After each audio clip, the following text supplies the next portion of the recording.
আজকে আমি ঘরোয়া পদ্ধতিতে সামান্য কিছু উপকরণ দিয়ে চিকেন কষা করে দেখাবো। আমি এখানে 750 গ্রাম চিকেন নিয়েছি। একটা পাত্রের মধ্যে দুটো পেঁয়াজ মিডিয়াম সাইজের, একটা খানিকটা আদা, খানিকটা রসুন আর দুটো কাঁচা লঙ্কা কুচিয়ে নিয়েছি। কড়াতে সর্ষের তেল দিয়ে তেল গরম হলে পরে উপকরণগুলোকে একসঙ্গে দিয়ে নুন হলুদ দিয়ে ভেজে নেব।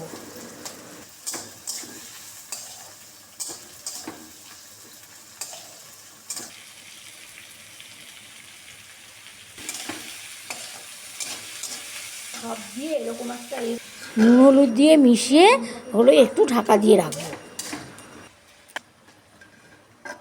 মশলাগুলোকে তুলে একটা জায়গাতে খানিকক্ষণ ঠান্ডা করে নেব। এতে যে তেল রয়েছে তার মধ্যে আলুগুলো দিয়ে লাল লাল করে ভেজে নেব।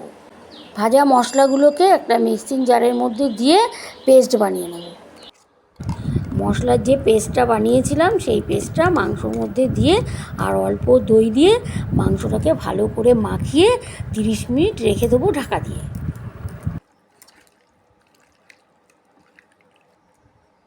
এইভাবে মেখে আধ ঘন্টা 30 মিনিট পরে কড়াতে সর্ষের তেল গরম করে তার মধ্যে তেজপাতা আর এলাচ ফোড়ন দিয়ে সেটাকে ভালো করে নাড়া দিয়ে তারপরে আমি নুন হলুদ দিয়ে দিলাম, নুন দিলাম অল্প হলুদ দিলাম, দিয়ে মশলাটাকে নাড়া দিয়ে তেলের হলুদের গন্ধটা ছাড়া পর্যন্ত।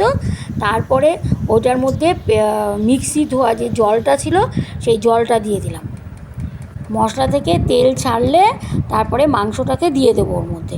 মাংসটাকে দিয়ে বেশ খানিকক্ষণ নাড়াচাড়া করে ঢাকা দিয়ে রাখতে হবে।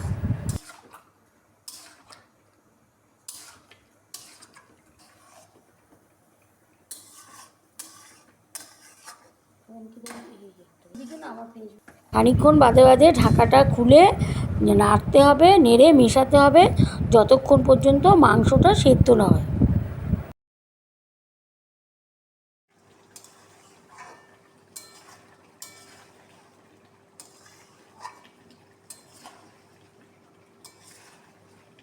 মাংসটা অল্প সেদ্ধ হয়ে গেছে।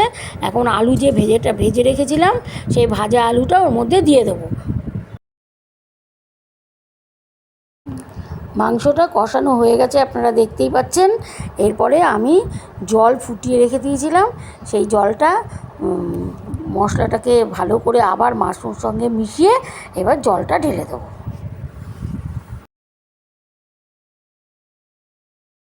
জল দেওয়ার পরে 10 মিনিট ভালো গ্যাসটাকে বাড়িয়ে 10 মিনিট ফুটিয়ে নেবেন। নিয়ে তারপরে নুন মিষ্টি স্বাদ মতো দিয়ে আর আমি 3টে কাঁচা লঙ্কা চিড়ে দিয়ে তারপরে মাংসটাকে নামিয়ে দিয়েছি। এইভাবে রবিবারের দুপুরে চিকেন কষা তৈরি। রেসিপিটা ভালো লাগলে লাইক করবেন, শেয়ার করবেন এবং পেজটিকে ফলো করবেন।